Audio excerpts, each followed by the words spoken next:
Welcome to the summary of Iron Gold by Pierce Brown. This will be a chapter-by-chapter summary with an indication of the character's point of view for each specific chapter. Thanks for listening. Let's begin. Part 1. Chapter 1. Darrow. Darrow, the Arch-Imperator of the Solar Republic, returns to Earth after his victory on Mercury, 2 years after leaving. He is greeted by crowds who equally acclaim him and curse him for the seemingly never-ending war, and reunites with his best friend Sevro, who serves as his Imperator. After being greeted by some other friends and advisors, Darrow finally reaches the assembled senators of the Republic, led by his beloved wife Virginia, the Sovereign of the Republic. She is also known as Mustang to her loved ones. Chapter 2. Darrow. Darrow and Sevro take a shuttle to the Sovereign's moon retreat and find their respective children, Pax and Electra, dueling with swords. After their practice ends, Electra embraces her father happily, but Pax, now 10 years old, is distant toward Darrow. Darrow is stung by his son's reaction to his return and worries about their relationship. He then sees his mother, who tells Darrow that they have been worried about him. Darrow also sees Dancer, his old mentor and a former warrior turned senator. Although a loyal friend, Dancer does not hesitate to stand up against Darrow to condemn the bombing of Tyche. He leads the Vox Populi, a socialist movement that promotes equality between the colors. During their conversation, Dancer warns Darrow against becoming the kind of tyrant that he once set out to vanquish. Chapter 3. Darrow. Darrow enjoys dinner with his friends and family, including Virginia, Pax, Sevro, his wife Victra, their daughters, and Darrow's brother Kieran and his daughter Ronna. The atmosphere is light-hearted and relaxed, with everyone exchanging banter and news. Darrow longs for more evenings like this, and joins Virginia in their room for a moment of quiet. They happily fantasize about retiring from their responsibilities in a few years, but a messenger interrupts them. The Senate is requesting an emergency meeting the next day to discuss Darrow's decision to attack Mercury despite the Senator's vote against it. Chapter 4. Lyria. Lyria, an 18-year-old red girl from Mars, recounts the past 2 years of her life, since the uprising that gave birth to the Solar Republic. Although Darrow, also known as the Reaper, freed the Martian miners from enslavement and Virginia promised them happiness and peace, things have not improved much. Now living on the surface, the miners work hard to survive, and Lyria's clan, the Gammas, are targeted by rebel groups. Lyria reminisces about her former life in the mines with her siblings and her parents. She now lives in a small hut with her sister Ava and her young children, their younger brother Tyrion, and their father, who is disabled. Their mother is dead, and their other brothers and Ava's husband have joined the Free Legions and gone to war. Chapter 5. Lyria. Lyria returns home at the end of the day and is greeted by Ava, who was unexpectedly able to find garlic for that night's soup. The sisters exchange news about their day while waiting for Tyrion and Ava's boys to come home. Ava tells Lyria that her young son Liam, who is blind, is spending the night in the infirmary. Lyria resents the Reaper's broken promises that have left them living in misery. That night, Lyria is awakened by the sound of a ship landing nearby. When Tyrion goes to investigate, Lyria goes after him and finds her brother and other men arguing with red strangers near the landing pads. The strangers are looking for Gammas, and when some of the men point to Tyrion, they shoot and kill him. Chapter 6. Ephraim. Ephraim, a 46-year-old thief, is hidden inside a wooden crate that has been snuck into the Hyperion Museum of Antiquities on Luna. While he is waiting for the right time to begin his heist, he reminisces about his late fiancée. Unwilling to dwell on painful memories, he takes a drug that dulls empathy. One of his accomplices, a strong obsidian woman named Volga, finally opens the crate.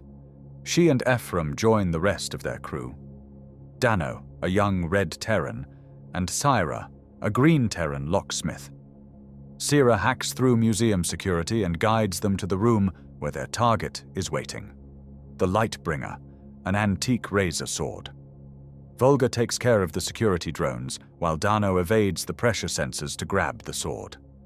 When the alarms start ringing, Ephraim pours acid onto the floor so they can escape. Chapter 7. Ephraim. The next day, Ephraim brings the sword to Oslo, a white academician who ordered the theft for a mysterious client. After inspecting it, Oslo pays Ephraim, who, cynical about life and feeling aimless, gets drunk. A few days later, he joins his crew in a bar to split the money. His friends ask him to stay and drink with them, but Ephraim, disillusioned and bitter, leaves. Chapter 8. Lysander. Lysander is a 20-year-old Gold and the only survivor of his family's massacre by the Rising. He lives on an old ship, Archimedes, with Cassius Obelona, a Gold who helped the Rising and has sworn to protect Lysander, and Pytha, a blue pilot. Together, they travel through space and offer help to whoever needs it. Lysander, Cassius, and Pytha finally reached the ship that they received a distress signal from a few days earlier. They find a seemingly abandoned smuggling ship in the middle of an asteroid field, and Lysander and Cassius go out to explore it in their spacesuits, worried that it might be a trap. Inside, they find evidence of a violent massacre, and they guess that the assailants were Askamane, disenfranchised Obsidian soldiers. Lysander and Cassius find a few survivors, who tell them that the Askamane are on the upper deck, and maybe after the ship's cargo, or a Gold woman they are carrying. After Pytha warns them that other Askamane ships are on their way, Cassius and Lysander help the survivors towards an exit. Lysander decides to try and help the Gold woman. He finds her tied up in a locked room with other injured crew members. Chapter 9. Lysander. Lysander frees the Gold woman, who is badly injured but alive. The other prisoners beg him to help them, and he tries to, but the Gold knocks him out and steals his razor before running out of the room. Without his sword, Lysander cannot free the others, and Obsidians arrive soon after. Lysander is forced to abandon the prisoners and run, guided by Pytha through his suit's comm system. When he sees the Gold woman in a hallway, he notices that she has new injuries. They jump on the Archimedes together.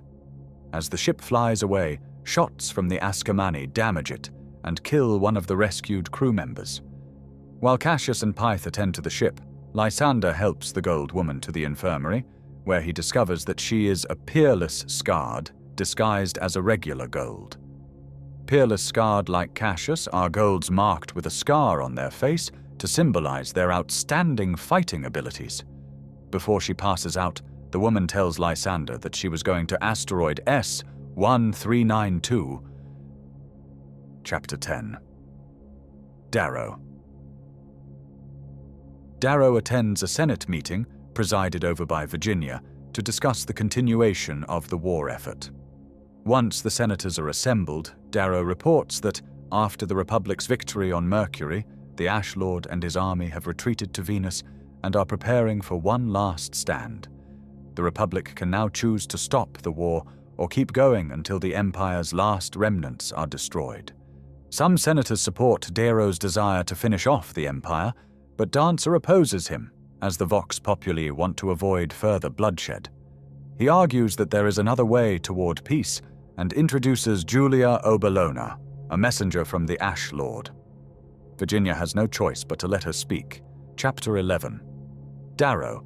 Julia Obelona informs the Senate that emissaries were sent to Darrow with an armistice offer just before his attack on Mercury. But he ignored them. Despite Darrow's assurances that it was a trick from the Ash Lord meant to weaken him, the senators proclaim him a traitor. Darrow understands that one of the Howlers, Sevro's fighters, must have betrayed him and told Dancer about the emissaries. The senators vote to remove Darrow from power while they come to a decision. Darrow decides to end the war once and for all. Chapter 12.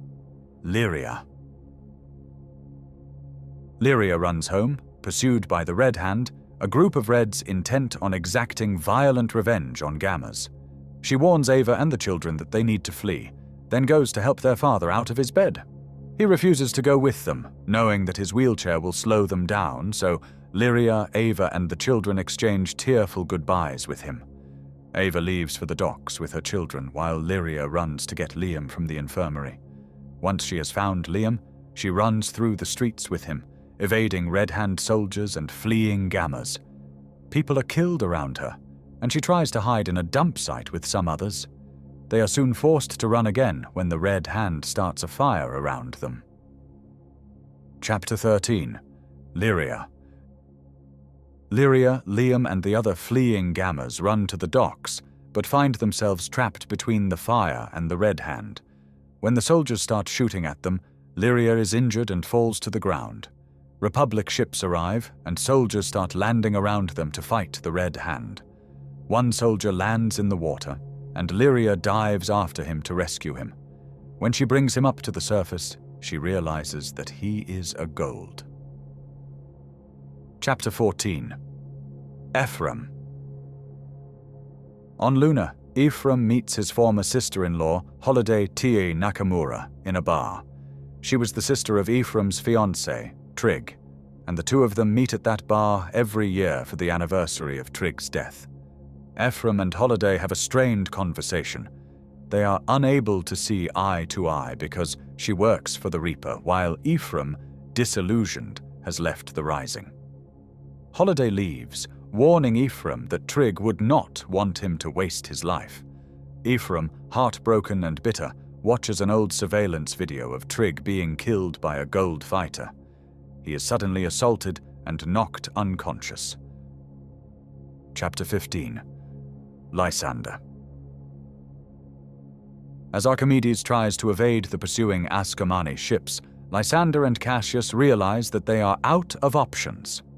As a last resort, Lysander suggests that they find asteroid S-1392, as the peerless scarred stranger suggested. When they get there, they find a powerful warship from the Rim hiding in the asteroid.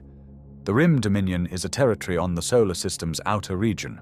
The Republic has a tentative peace treaty with them, but they are strictly forbidden from crossing each other's borders. The ship easily destroys the Ascomani pursuers and informs Archimedes that it is about to be boarded. Cassius, a well-known enemy of the Rim, dons a disguise by using a fascium, a technological helmet that performs reconstructive surgery on his face. Chapter 16. Darrow. Darrow meets Quicksilver, a titan of industry and an old friend who agrees to help him. He then meets with the Howlers and tells them that he has been stripped of his powers. He gives them a choice between following him or staying behind. The Howlers have been loyal to Darrow because they believe in the Republic, but going along with his plan may start a civil war. After some debate, some of the Howlers, including Holiday and Sephi, queen of the highly respected Valkyries, choose to leave. Now weakened and doubtful, Darrow watches the remaining Howlers prepare to fight again. He plans on taking them to Venus to kill the Ash Lord. Chapter 17. Lyria. After the Republic soldiers and medics have taken care of the survivors, Lyria searches through the bodies for her family. She finds Ava and her children among the dead and has a breakdown. When she wakes up in the infirmary, she and Liam are visited by the Gold Soldier whose life she saved. The Gold introduces himself as Cavax o Telemanus, a famed hero of the Rising. He thanks Lyria, offers her his help with anything she wishes, and acts kindly toward Liam. After he leaves, Lyria realizes that there is nothing for them on Mars anymore, and, driven to give Liam a better life, she runs after Cavax. She begs him to take them with him, but his daughter Zana argues that they cannot legally take immigrants to Luna with them. Cavax pretends to agree, but tricks Zana by planting candy in Lyria's pocket. When his pet fox Sophocles sniffs them out, Cavax pretends to take it as a sign and hires Lyria as his valet to circumvent the immigration process. He orders his soldiers to find Liam, and they prepare to board. Chapter 18. Ephraim. Ephraim wakes up tied up to a chair facing a powerful-looking pink man and a threatening obsidian named Gordo. The pink reveals that he knows everything about Ephraim, including the museum heist details and his accomplices' names, and he wants his stolen sword back. He introduces himself as the Duke of Hands, a leader of the Syndicate, a criminal organization, and threatens to cut Ephraim's hand. When Ephraim refuses to reveal his fence's name, the Duke congratulates him. He actually contracted Ephraim to steal the sword from himself as a test, and now offers the thief a new job, stealing the most valuable thing in all the worlds. 164. Despite his reluctance to deal with the Syndicate, Ephraim accepts, realizing he doesn't have a choice. Chapter 19. Ephraim. Ephraim explains the Duke of Hands' request to Volga, Darrow, and Sira. Sira refuses to work for the Syndicate because it is too dangerous, and Darrow agrees. Volga tries to convince them to help Ephraim, who has helped each of them in the past. After some debate, they realize that if they refuse, the Syndicate will find and kill them. They reluctantly agree to take the job, which has a 1-month deadline and is the riskiest challenge they have ever faced. Chapter 20. Lysander. Lysander, Cassius, Pyther, and the smuggler survivors are brutally taken prisoner by the Rim Dominion ship's crew. One smuggler is killed when she tries to escape, and Lysander and his friends are kept tied up on the ground. A woman named Pandora questions Lysander, believing him to be a spy, but is interrupted by her crew, which alerts her about an injured woman in Archimedes. Her name is Seraphina, and her brother Diomedes soon arrives, happy to see her back alive. Pandora argues that they should question Seraphina about what she may have found on her journey, but Diomedes orders her to leave Seraphina and the prisoners unharmed. Lysander recognizes the names of the people around him. Diomedes and Seraphina are the children of Romulus Aura, sovereign of the Rim Dominion and his family's enemy, and Pandora is one of the sovereign's most famed assassins. Chapter 21. Summary. Darrow. Before they leave for Venus, Sevro insists on saying goodbye to his daughters. Despite knowing that the Sovereign and her soldiers may be waiting to arrest him, Darrow goes along so that he can see Pax one last time. He spends some time with his son, bittersweet about leaving him again. Virginia intercepts Darrow as he is about to leave. She pleads with him to stay and obey the laws of the Republic, but Darrow refuses. She then calls for the Wardens, fighters led by Wulfgar, Darrow's close friend, and a Republic hero. After unsuccessfully trying to change Darrow's mind, Wulfgar reluctantly decides to take him prisoner. Darrow, cornered and desperate, fights back and kills Wulfgar. Horrified, Darrow realizes that he may have doomed the Republic by murdering one of its heroes. He flees with Sevro. Part 2. Chapter 22. Lysander. A month after their capture, Lysander and his friends are on a ship traveling to Io, one of Jupiter's moons. Lysander and Cassius now go by Castor and Regulus Augeanus to hide their identities. Although they have not been tortured, their water is severely restricted. When Lysander accidentally drops his cup and spills his ration of water, a guard named Boloff refuses to give him another one. However, Diomedes intervenes in his favor. Emboldened, Lysander tries to glean some helpful information from Diomedes and asks him about Seraphina's unsanctioned journey inside the Republic. She was apparently meant to retrieve a data cube containing important information, but Lysander has no idea what or where it is. Diomedes, irritated by Lysander's insolence, teaches him a lesson about respect by suspending him from the bottom of the ship, which is flying above the hot, rocky terrain of Io. Chapter 23. Lyria. Lyria has settled down into a routine at the lunar citadel of the Telemanus house. She serves Cavax, who has been teaching her. She also takes care of his pet fox Sophocles, who has been acting unusually violently towards the citadel's renowned Pachelbel birds. Dr. Liago, Kavax's doctor, wants to figure out why. Lyria has developed a friendship with Liago, an elderly yellow, who shows her a deadly flower he created. She tries not to think about her family or her life on Mars and resents the fact that most people treat her with pity. However, she is grateful for the safety she and Liam now have. Chapter 24. Ephraim. Ephraim, Syrah, and Volga visit Kobachi's Tech Emporium, a store where they can find supplies for their upcoming heist. Ephraim is a longtime customer of Kobachi, who tends to sell second-hand and scam technology. However, when Ephraim shows him his black rose, a symbol of the Syndicate, Kobachi displays his more expensive merchandise, hidden in the back of his store. Ephraim orders some custom drones. Chapter 25. Lysander. Diomedes' ship lands in a remote fortress where Romulus Au-Ra is waiting. He greets Pandora and his children warmly. Seraphina is bitter that he sent Pandora after her when he learned that she was endangering the peace by crossing the Rim border. Seraphina went to seek information about the Ganymede docks, which were allegedly destroyed on orders from Octavia. Lysander knows this is not true and realizes that Romulus is hiding something. When Seraphina admits that her mission was unsuccessful, Romulus proclaims her a traitor. He sentences her to remain hidden and sets out to kill Lysander and Cassius, the only witnesses. However, he is interrupted by the arrival of Dido Auraea, his wife. Chapter 26. Lysander. Dido is the one who sent Seraphina on a mission to seek the truth about the Ganymede docks. She arrives with an armed contingent, furious that her husband is trying to hide from her and sequestering their daughter.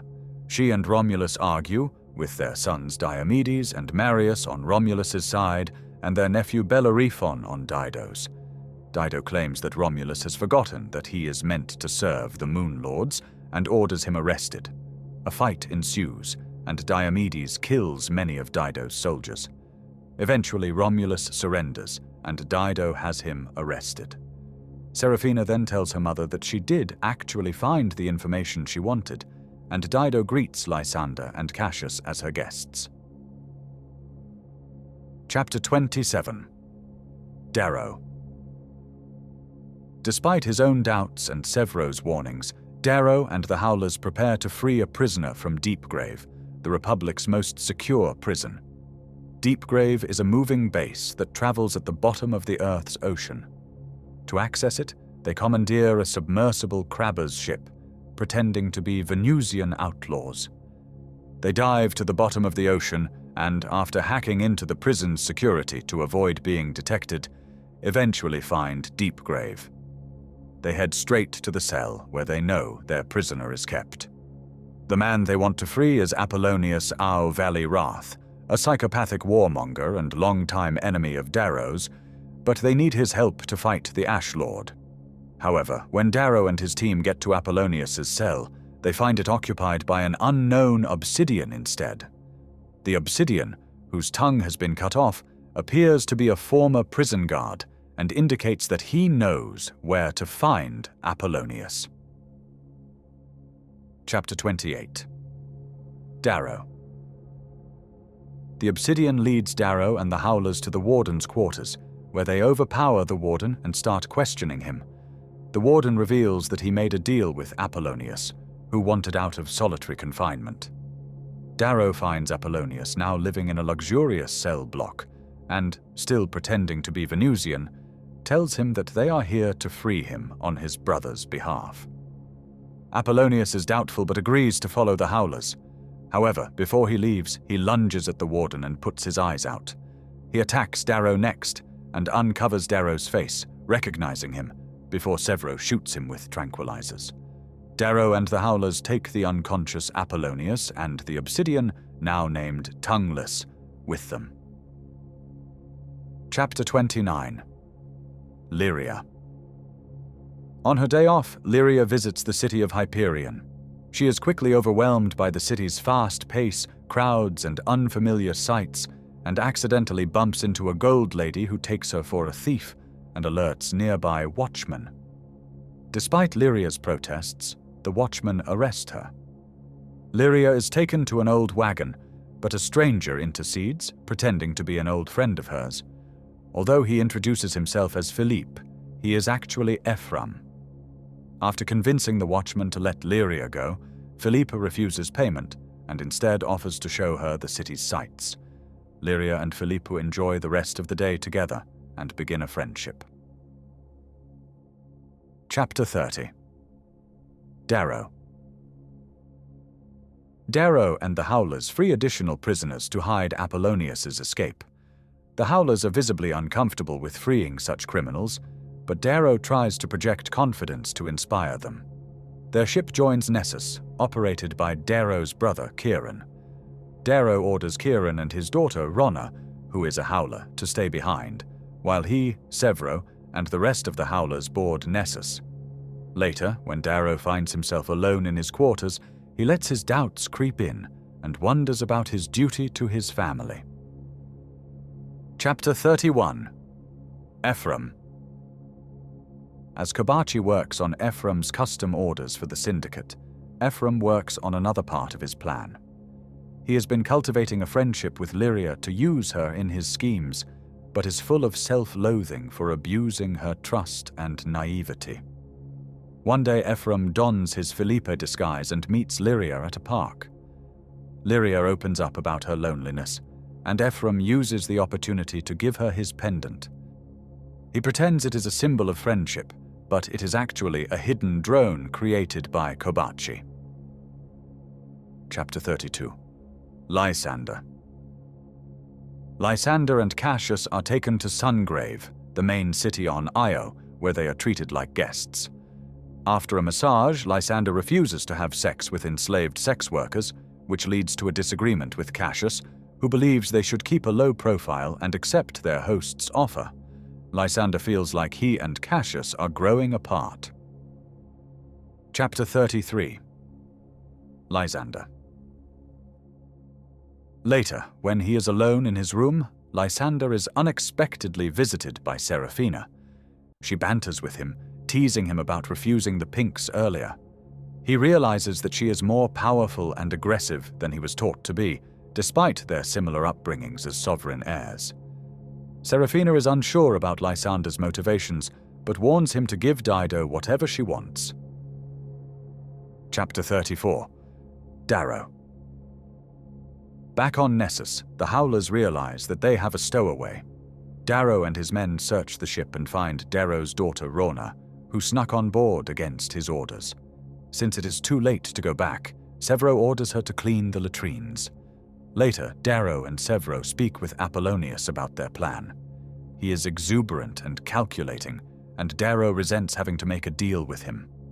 The Howlers need his help to land on Venus, where the Ash Lord is hiding, because Apollonius's brother Tharsis controls the planet. Darrow plans to appeal to Tharsis's greed by posing as a trading ship full of luxury goods to bypass the planet's defenses. He also lets Apollonius believe that he will be able to reclaim his birthright and rule Venus once the war is over.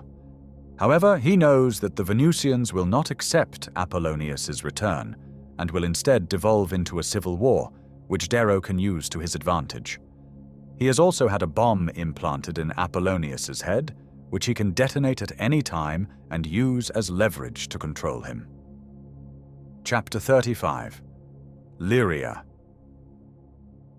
Lyria accompanies Kavax to his friend's Quicksilver's birthday party, which is attended by many important people, including the Sovereign Victra and other Republic officials.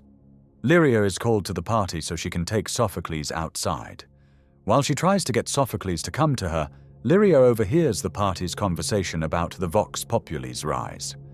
Their representative dancers' demands are slowing down the Senate's work, leading Virginia to admit that Darrow may have been right about the Ash Lord's interference. When Lyria takes Sophocles to the garden, she runs into Pax. He introduces himself and asks Lyria about her past. She angrily retorts that he is too naive and privileged to understand most people's reality. After the party, when she finds herself in a shuttle with Kavax, Pax, and other servants, Lyria starts feeling guilty about her behavior and wonders if it will get her fired. She takes comfort in Felipe's necklace, but the pendant suddenly opens and lets out paralyzing gas. The ship drops to the ground, and someone starts sawing through the door from the outside. Chapter 36. Lysander. Lysander and Cassius are invited to have dinner with the Rhea family, including Dido, Diomedes, Seraphina, Bellerophon, and more cousins and relatives. Dido introduces them as Regulus and Castor. The conversation flows, and Lysander carefully observes the Rhea family's interactions. The family asks questions about his and Cassius's lives as traders and question their loyalty to the Republic. Cassius pretends to have served in the army that fought the Reaper to try and ingratiate himself to the Rhaas. He asks about the situation on Io, and Dido explains that everyone respects the law regardless of their social position. Lysander is surprised that the old hierarchies still hold, but respects the Rim's order and austerity.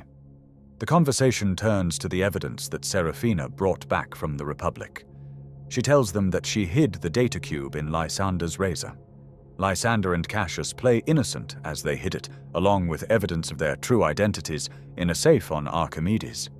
Dido's people find the safe and bring it into the room. Chapter 37.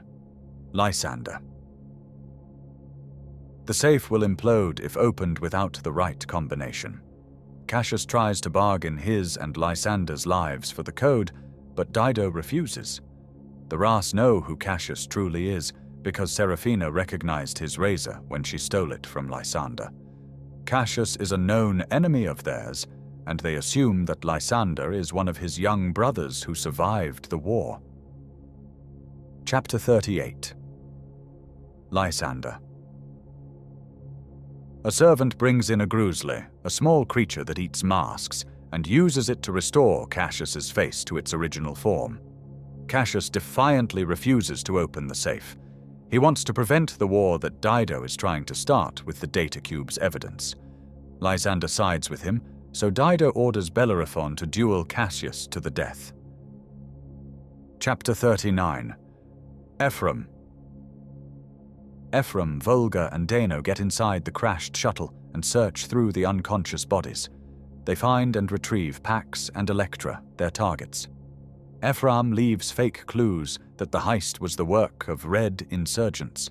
When he tries to shoot Lyria, the only person who can identify him, he can't kill her, and instead decides to take her along. Kavax tries to fight them despite being partially paralyzed. He kills Dano, and Volga injures him in return before the crew escapes. They meet Syra at their rendezvous location, where a medical team removes the trackers embedded in Pax and Electra's skin. Ephraim warns Lyria to keep a low profile until they are safe, and the crew escapes in a new car with their hostages. Part 3.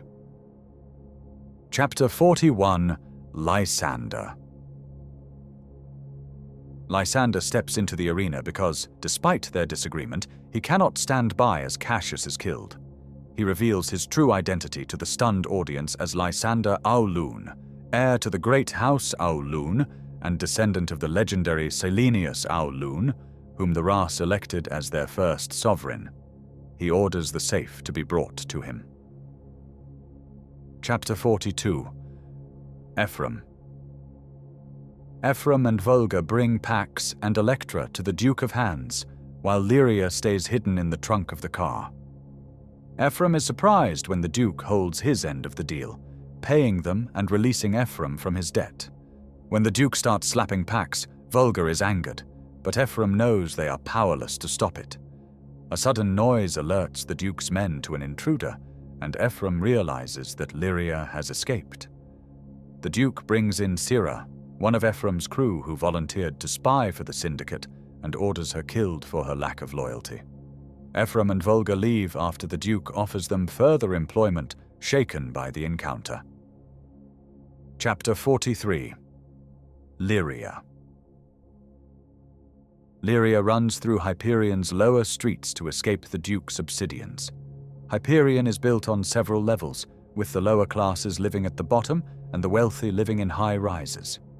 The different levels are connected by lifts and trams, and Lyria tries to climb up out of the Syndicate's territory. She tries to ask some Reds for help, but they identify her as a Gamma and start threatening her. Lyria shoots one of them with a weapon she stole from Philippe's car before running away. She eventually finds abandoned stairways leading to the city's upper levels, where she surrenders to some watchmen. Chapter 44. Lyria. Lyria waits in an empty room while the watchmen alert higher authorities. News of the kidnapping has been kept secret, and Holiday T. Nakamura comes to collect Lyria on the Sovereign's behalf. She binds and muzzles Lyria before taking her to her ship. Holiday is accompanied by the Lion Guard, the Sovereign's personal guard, and is tasked with protecting Lyria until she can be questioned.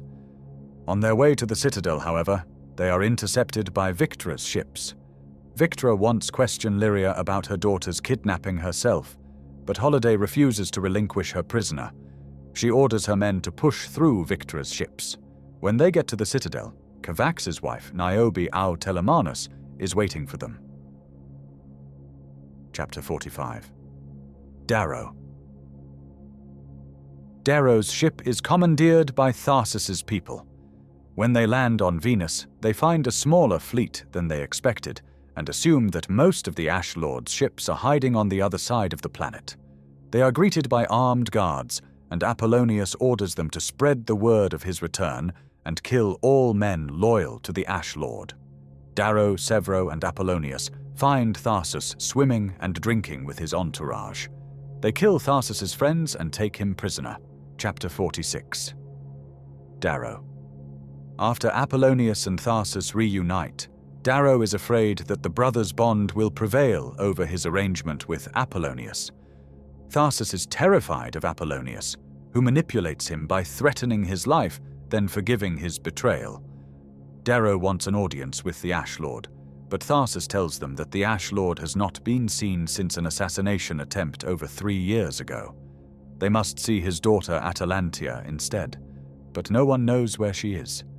The Ash Lord lives in a fortified complex on Gorgon Isle, so Darrow will need an army to get there. Chapter 47. Lysander. Lysander asks for Cassius to be taken to a surgeon, so Diomedes sends him to be taken care of by his own men. In the meantime, the safe is brought to the arena, and Lysander opens it. Seraphina finds 2 boxes inside, containing Lysander and Cassius's family heirlooms. After confirming their identities, she removes the data cube hidden in the razor. Dido tells the audience that she will show them evidence that Darrow tricked the Rim Lords into signing a peace treaty under false pretenses. She then projects the data cube's video, which shows Darrow and Virginia ordering the Ganymede docks to be destroyed, immobilizing the Rim Dominion. The incident was blamed on House Lune, consolidating Darrow's alliance with Romulus Auraea, but the Rim Lords now understand that Darrow conspired against them. They unanimously declare war on the Republic. Chapter 48. Lysander. Lysander is taken back to his room with Diomedes' assurance that Cassius will be well treated. Alone, Lysander recalls his first meeting with Cassius. As rising stars, they were pitted against each other at the academy, where Golds are trained for warfare. Though initially antagonistic, Cassius took a liking to Lysander. Now, Lysander is informed that Cassius has died and suddenly feels the weight of his responsibilities. Chapter 49. Lyria. Lyria is brought to a room to be interrogated by Niobe, her son Daxo, his partner Theodora, and Holiday. They inform her that Kavax is still alive, but Niobe is furious and intent on revenge. Lyria answers their questions honestly, telling them about Philippe, the attack, and her escape. But they do not believe her. They think Lyria was working with the attackers because she resents the Sovereign for not protecting her family. Theodora, the Sovereign's spy master, decides to use an oracle, a genetically enhanced creature, to torture Lyria. Just as they unleash the creature, Virginia enters the room. Chapter 50. Lyria. The Sovereign orders everyone out except Holiday. She then asks Lyria to convince her that she is telling the truth. Lyria tells Virginia that she does not want Liam to grow up ashamed of his family or his origins, so she wants to set things right for him. Virginia believes her and resumes the interrogation, and Lyria can provide more details about Philippe and the Duke of Hands. The Sovereign understands that the Syndicate is behind her son's kidnapping. After they analyze the fingerprints on the gun that Lyria stole from Philippe's car, they identify Philippe as Ephraim Horn. Holiday reveals to Virginia that he is her brother-in-law. Chapter 51. Ephraim. As Ephraim and Volga prepare to flee Hyperion, Volga asks Ephraim how he feels about what they have done. With a combination of cynicism and self-loathing, Ephraim is flippant and pushes her away. When Volga walks away with hurt feelings, Ephraim realizes that he has ended their friendship for good. Later, he books a flight under an alias and waits for Volga, but she does not come. Instead, when Ephraim boards the ship, he finds Holiday and Lyria waiting for him. Holiday tries to convince him to help them find the children. Ephraim tells them what he knows, but refuses to help. Eventually, Holiday threatens to hurt Volga, who has already been caught, and forces Ephraim to agree to a deal. Feeling remorseful about the way he treated his friend, Ephraim demands that the Sovereign pardon him and Volga if he helps find her son. Virginia agrees. Part 4. Chapter 52. Darrow. Darrow watches Apollonius give a speech to his army to inspire them. Sevro tells Darrow that their plan is a mistake, and he only followed his friend to protect him. He is afraid that Darrow has started to believe his own myth, but Darrow orders him to follow the plan. The Howlers and Apollonius's men prepare for the attack on the Ash Lord's island retreat, with Apollonius serving as a distraction while Darrow and his men get in stealthily through the back. Chapter 53. Darrow. The battle between Apollonius's fleet and the Ash Lord's defenses begins. Darrow and the Howlers are projected onto the planet's surface. They land in the middle of the fighting, and the battle starts quickly. While fighting to get to the tower at the island's center, Darrow spies new ships being prepared on the Ash Lord's airfield. He leads the Howlers to the airfield to eliminate the pilots, but some Howlers are killed in the process. A sniper suddenly hits Darrow and discards his damaged armor. Sevro kills the sniper with a bomb that blasts a hole through the Ash Lord's defenses. Darrow sees an army of peerless Scard readying to join the battle. Chapter 54. Darrow. Darrow and the Howlers cut through the army of Golds, but more Howlers are killed. Darrow tries to rally his men to the tower's roof, but an obsidian incapacitates him. He is about to be killed when Apollonius arrives and kills his attacker. His army has successfully overtaken the Ash Lord's defenses, and Darrow, Sevro, and the few surviving Howlers prepare to finally enter the tower. Chapter 55. Lysander. Lysander is awoken in the middle of the night by a servant who secretly takes him to Gaia's rooms. Gaia is Romulus's elderly mother, and although she pretends to be senile, Lysander noticed during dinner with the Raas that she is still sharp. She and Lysander trade pleasantries, and Lysander, noticing a piano in the room, asks her to play a requiem for their dead loved ones, Cassius and Gaia's grandchildren. When Gaia starts playing, Lysander is overwhelmed by a distant memory of his mother. He starts to play the piano, shocked because he does not remember learning to play. Eventually, Gaia asks for his help. She does not want Romulus to be tried the next day and disagrees with Dido's war. She enlists Lysander and Pytha, the pilot from Archimedes, who he happily reunites with, to free Romulus from his cell.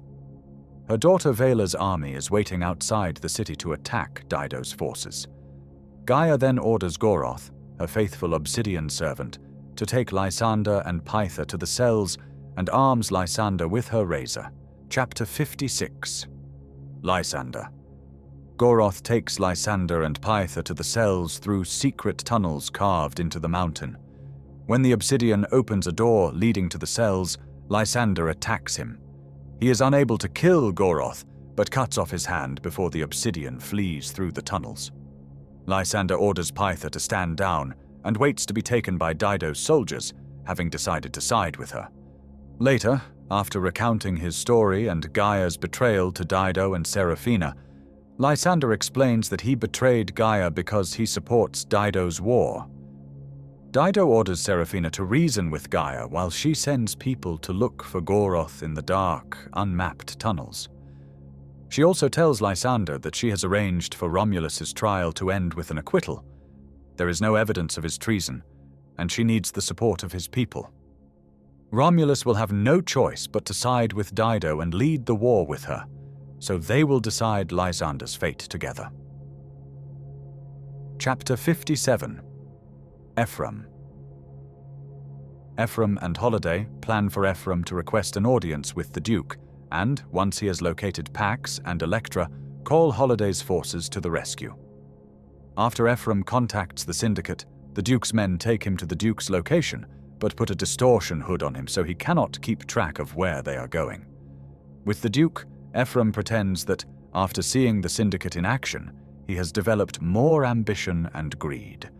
The Duke is initially wary, but Ephraim convinces him that they could work together. Their conversation becomes more seductive, and the Duke orders his servants out of the room. Once they are alone, Ephraim attacks the Duke, quickly overpowering him.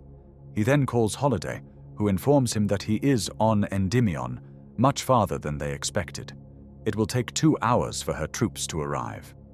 Trapped and desperate to escape the Duke's obsidians, Ephraim decides to rescue the children himself.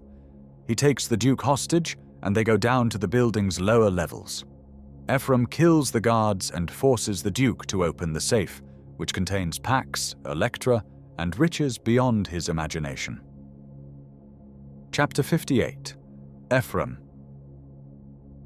Ephraim tells the children that he is there to free them.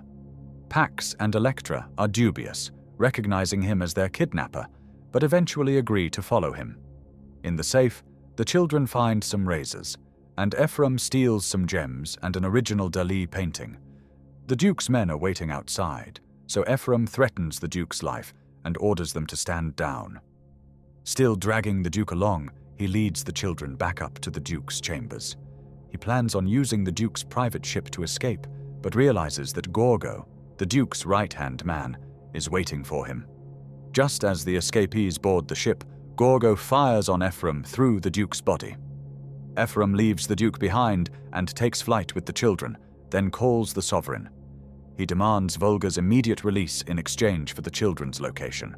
However, Ephraim has been seriously injured by Gorgo's shot, and Pax orders him to take them directly to the Citadel. Chapter 59. Lyria.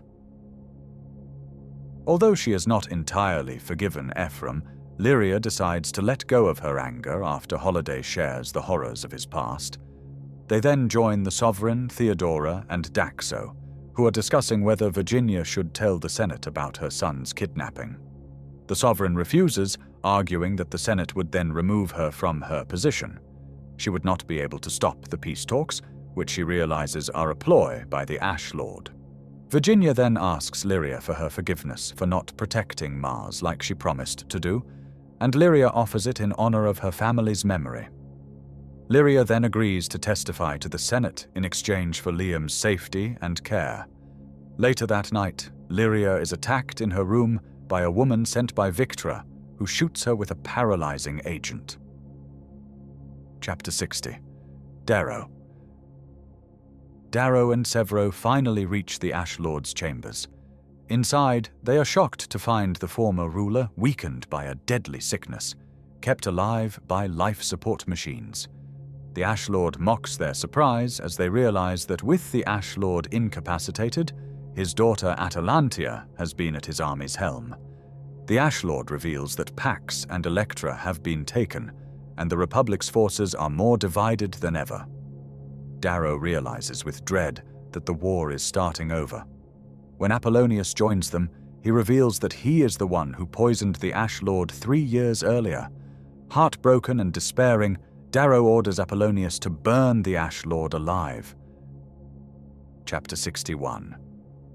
Lysander. Lysander attends Romulus's trial, along with the Ra family and an audience of golds. Dido only presents one charge against her husband: gross negligence during wartime. She does not accuse him of treason, knowing that his sentence would be death. She then presents Seraphina's evidence, witness testimonies, and additional footage of Darrow and Romulus during the war. She argues that Romulus shouldn't have taken Darrow at his word and agreed to a peace treaty. Romulus pleads guilty to negligence, and the trial seems over, but a Fate, a white justice official, asks for a treason charge to be brought forward.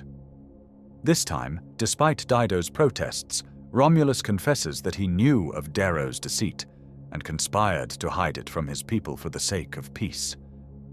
The audience is enraged, and Dido and her children watch in shock as Romulus is sentenced to death. Chapter 62. Lysander. According to tradition, Romulus must walk naked toward his ancestor's tomb through Eo's frozen, toxic atmosphere until death ensues. The Ras gather to watch their father, who says his goodbyes one by one. He comforts his family and expresses his enduring love for Dido. Romulus also takes Lysander aside and asks him to prevent the war. He says that should they fight, the Moon Lords must be united to defeat the Republic. Lysander is awed by Romulus's spirit and inspired to follow in his footsteps as a protector of his people. Finally, Romulus takes off his suit and proudly walks towards the monument until he freezes to death. Chapter 63. Lysander. Lysander visits a grief-stricken Dido to offer his condolences. When he tells her that he wants to take part in her war, she is initially dismissive. However, she agrees when Lysander explains that he wants to unite the Golds of the Rim and the Society in order to keep his promise to Romulus. Chapter 64. Ephraim. Although Ephraim is still severely injured, Electra patches up his wounds. Ephraim receives a call from the Queen of the Syndicate. She threatens him and asks him to return the children. When he refuses, she takes control of the ship remotely and starts driving it back to the Syndicate. In a desperate attempt to thwart her, Ephraim sets up grenades near the ship's gravity thrusters. He and the children buckle up, hoping to survive the ensuing crash, and the ship blows up. Chapter 65. Darrow. Darrow leaves the Ash Lord's chambers and reunites with the Howlers, who are shocked to learn what happened. Despite feeling heartbroken about his son, Darrow decides not to return to Luna.